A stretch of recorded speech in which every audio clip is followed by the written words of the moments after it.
बिस्मिल्लाहिर्रहमानिर्रहीम। अस्सलाम वालेकुम। मैं हूं जलील खान कुराची। आप देख रहे हैं मेरा यूट्यूब चैनल।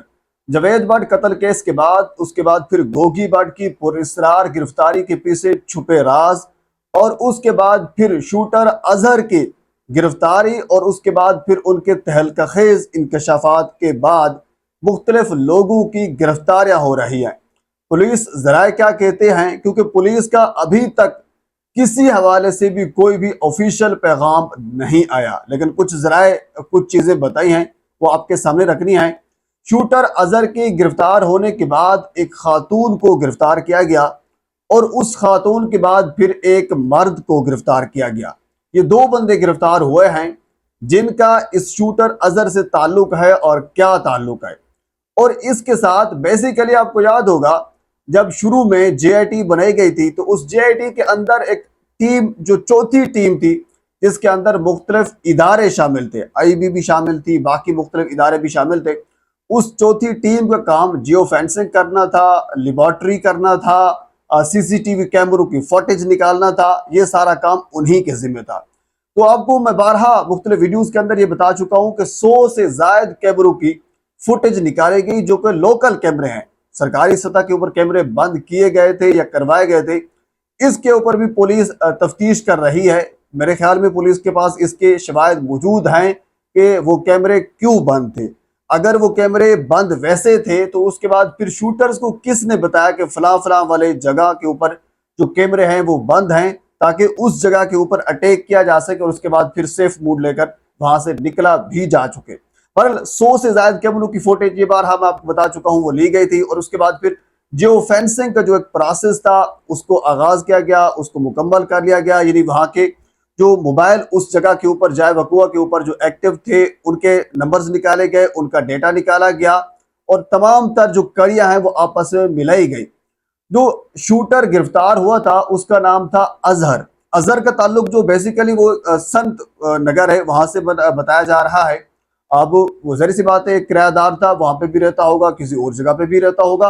पर रिसेंटली जो था उसका जो एक लोकेशन थी वो वहां की आ रही थी, इससे कुछ अरसा पहले की अगर बात की जाए तो। बहरहाल इस शूटर जब से गिरफ्तार हुआ, हालांकि इमरान किश्वर साहब जो हमारे डीआईजी ऑर्गेनाइज्ड सीआई के डीआईजी साहब हैं, उन्होंने बयान दिया कि शूटर दो गिरफ्तार हुए। उनका दावा ये, आपको याद होगा काफी अर्से पहले मैंने एक वीडियो की थी, उसके अंदर मैंने आपको ये बताया था कि एक शूटर नहीं, शूटर दो गिरफ्तार हुए हैं। आगे वाले बंदा जो मोटरसाइकिल चला रहा था उसने हेलमेट नहीं पहनी हुई थी। पीछे वाला बंदा जिसने शूट किया उसने हेलमेट पहनी हुई थी। मुख्तलिफ जराए से ये खबरें हमारे सामने आई थी, और उसके बाद ये चीज मैंने अब तक पहुंचा भी दी थी कि ये मसला हुआ है। आज उस चीज को डीआईजी इमरान किश्वर साहब एक्सेप्ट कर रहे हैं, मान रहे हैं कि शूटर दो थे, दोनों को गिरफ्तार कर लिया है। लेकिन शूटर अजहर ने कुछ इंकशाफात किए हैं।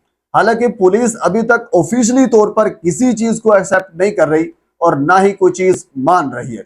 जहां तक मेरे जरा हैं वो ये समझते हैं, वो ये कहते हैं, उसकी वजह, बड़ी वजह यह है कि पुलिस के बहुत से ऐसे आला अफसरान इन दोनों खानदानों की दुश्मनी में शामिल हैं, जिसकी वजह से पुलिस तफ्तीश में वो छुपा रही है, तफ्तीश को सामने नहीं लेकर आ रही, उस शूटर को भी सामने लेकर नहीं आ रही।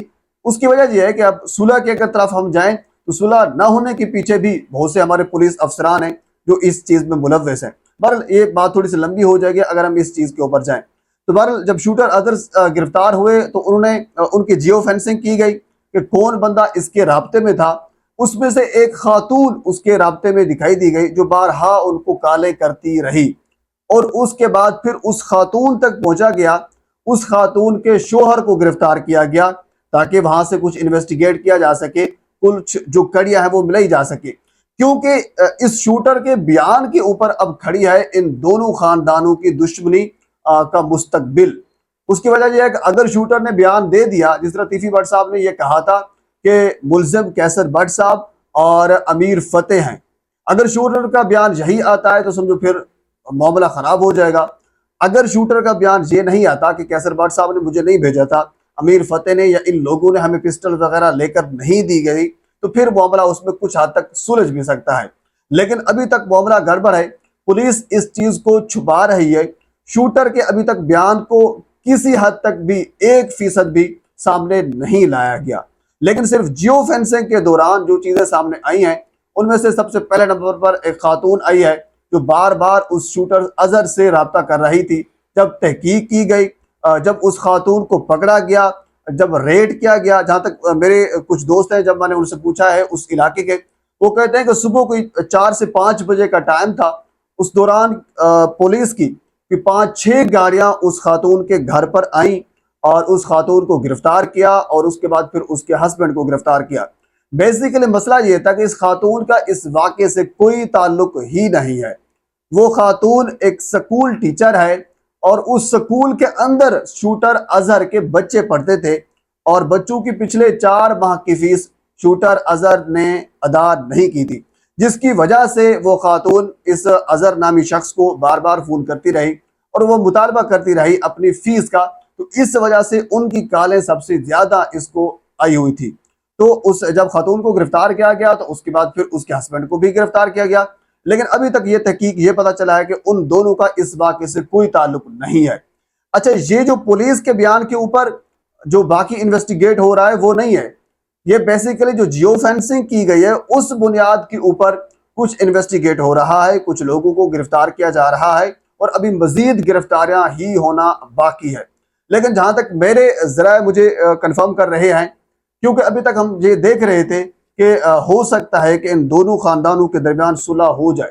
شاہد چودھری صاحب ہمارے دوست ہیں، بھائی ہیں، بڑی زبردست قسم کی کوشش کر رہے ہیں، اللہ تعالیٰ ان کو کامیاب کرے، ان کی یہ کاوش کامیاب بھی ہو جائے۔ لیکن کچھ ذرائع، جو ظاہر سی بات ہمارے کچھ چھوٹے موٹے ذرائع ہیں، وہ یہ کہتے ہیں کہ اب ان دونوں خاندانوں کی دشمنی کافی حد تک بڑھ چکی ہے۔ اب پولیس سے بھی معاملہ تھوڑا سا آگے جا چکا ہے، ایجنسیز کو اس چیز کا علم ہے، تو اسی وجہ سے انہوں نے تھوڑا سا گرپ تھوڑی سی ان کے اوپر تیز رکھی ہے۔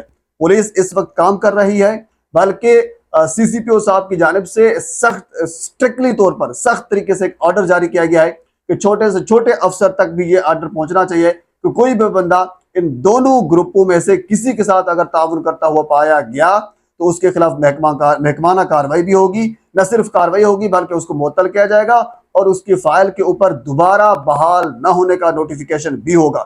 اس کی وجہ یہ ہے کہ پولیس اب جان چکی ہے کہ یہ معاملہ ہمارے سے تھوڑا سا اوپر جا رہا ہے، یہ ہمارے سے کنٹرول نہیں ہو پا رہے، کیونکہ شاہد چودھری کا بیان آپ نے سنا ہوگا کہ اگر امیر معصب نے یہ صلح نہ ہو پائی تو پھر آگ لگ جائے گی۔ یہ بہت بڑا بیان تھا اور شاہد چودھری صاحب آپ جانتے ہیں کہ بہت بڑے ذرائع رکھتے ہیں اور اس کے پاس کافی اتھینٹک خبر ہوتی ہے اور ان کی خبر اس چیز کی تصدیق کر رہی ہے، کیونکہ امیر معصب کے بیان نے جو کھلبلی مچائی، جو جلتی کے اوپر تیل پھینکا۔ حالانکہ جب صلح کی بات ہو رہی تھی، اگر صلح بلاج فیملی کے لوگ چاہتے، تیفی بٹ کے فیملی کے لوگ بھی صلح چاہتے تو یہ آپس میں گولہ باری نہ ہوتی۔ جو گولہ باری کی گئی ہے، اس سے جو اخذ کیا جا سکتا ہے وہ یہی ہے کہ معاملہ ہمیں سنبھلتا ہوا نظر نہیں آ رہا، اور اس کے علاوہ کچھ ذرائع بھی اس چیز کی تصدیق کر رہے ہیں کہ اب کیونکہ جب سے بلاج قتل ہوا، بلاج کے بعد اس کے بعد پھر جو ٹرکا والا خاندان ہے اس کے اندر کافی غم و غصہ پایا جا رہا ہے۔